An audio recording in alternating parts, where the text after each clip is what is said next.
Hello YouTube, De-bodgery here. Welcome to EV Components Review.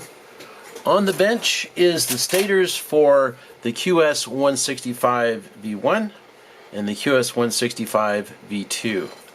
I'm going to do a little prognostication here, and I'm pretty sure that I'm correct, but feel free to correct me in the comments below.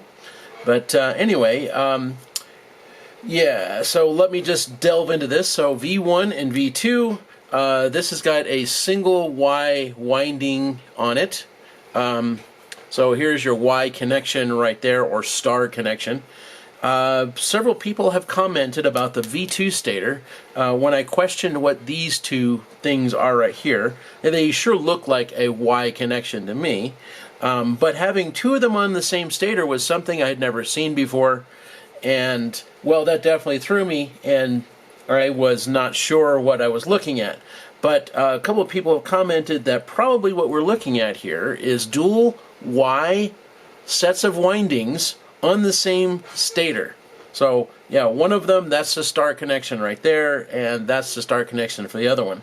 Looking at where they go into the stator, which is here and here, they are, in fact, 180 degrees apart. So, yes, that is a good indication that the two winding sets on here are in fact Y, and there are two of them on here. So the 12 stator teeth divide up evenly. You know, for three, that would make 4 stator teeth per phase, right? Or if you do half of that many, that still works with 6 stator teeth. So now you get 2 stator teeth per phase, or per set of windings rather, rather than 4. So either one of those works. It's definitely divisible this way to make that happen. So what we're looking at here then, and this was very much why it was that I thought this was wired delta, because in this case this would be a start coming out here and an end, or an end and a start coming together at a ring terminal, because that's how you do delta. But with this being dual Y terminations, this is the star termination for 2 Y sets of windings, then this right here is 2 ends coming together at a ring terminal, and 2 ends coming together at a ring terminal, and 2 ends coming together at a ring terminal. So yes, that's probably what we're looking at here, is dual Y windings, not a delta setup with something bizarre in the middle. This makes a lot more sense that this is dual Y winding. So there are several implications to this, of which the first one is this is 40 strands and this is 40 strands, and now those 40 strands each are in parallel, which makes this really 80 strands in parallel per phase versus 55 for the V1. So there's that. Right off the bat, that is going to explain in big part why it is that this has much lower resistance, namely 9 milliohms versus 13 milliohms. But it's not quite that set in stone either. That's just part of the equation here. So keep in mind that you only have half of the stator per set of winds that go on here. The other half is the other set of winds, right? So your total length here is going to be less by half. They're both 12-2 stators. They're both pretty similar in diameters. So, you know, the total length in wire, if you were to wire this whole thing as a single Y wind, would be pretty similar to that one, especially if you're going for the exact same kV. So that would probably work out pretty close to the same thing. So same turn count here, same turn count here, single Y winding on there. Inductance and resistance would be, well, yeah, if you had the same number of strands on each one, your resistance would be very similar, and your inductance should be pretty close to exactly the same. Okay, in this scenario though, since you only have half the stator here that you're winding on, then you only have about half the length for your total amount of turns on all the stator teeth in here. But I believe this has more turns per stator tooth than this does. Yeah, and that explains why it is that the resistance for this is not exactly half of this, because this is 13 milliohms and this is 9 milliohms. Between that and the fact that you've got 80 strands versus 55, part of those are in there too, but still, I would expect the 80 strands to lower that resistance significantly below 1/2, in which case that would make this stator right here, if we're just doing it by turn counts and by length and by strands, that would make this right here have a resistance of something around, like, say, 6.5 milliohms. And then add into that the extra copper cross section you got here. So I would say that this should have something about like 5.5 milliohms.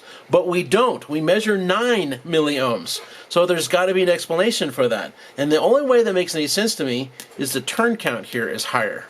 So that's making up extra length, which is adding back some resistance than what you have here. So I think the turn count here is, I'm just going to make up a number. Let's just say it's 5 turns per tooth, and this is like 6 or 7 turns per tooth. Something along those lines. And that's why the resistance here is not exactly half of what it is here. Because that's how that would kind of play out. Or actually, this would be half and a little bit less, just because 80 strands and 55 strands. Okay, so there's that implication. Let's talk about the inductance. So here we have 131.32 microhenries, and over here we have 146 microhenries.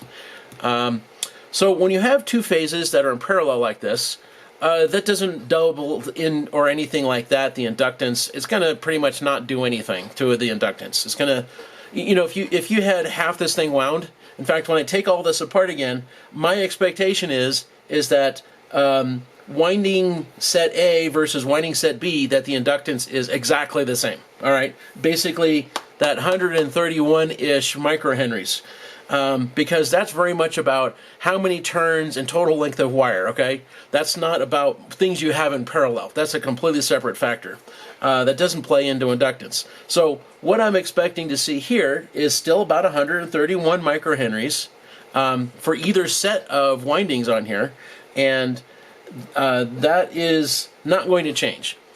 Okay, but the turn counts are playing into it. So more turns in here is going to raise the inductance.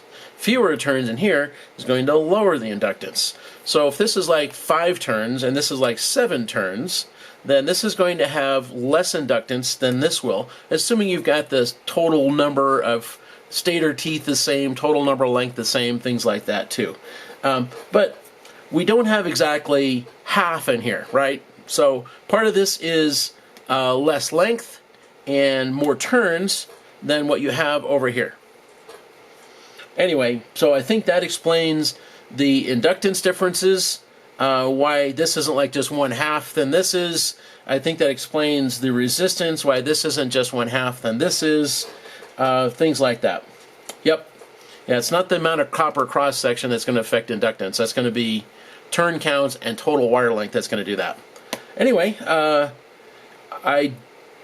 don't think that's going to help a lot of people who just say, what motor works best? But hey, those people that are more nerds, like, you're going to like this conversation. Feel free to correct me. I think I'm pretty well on track here now with what's going on in this V2 stator. But yeah, feel free to correct me where you saw me make mistakes. And I love conversations like this because, well, I learn from them, and hopefully other people do too. So, yep, take care, folks. Talk to you later. These are going to get split apart. I want to measure each one of those separately so we can confirm absolutely that this is dual Y sets of windings on here in parallel.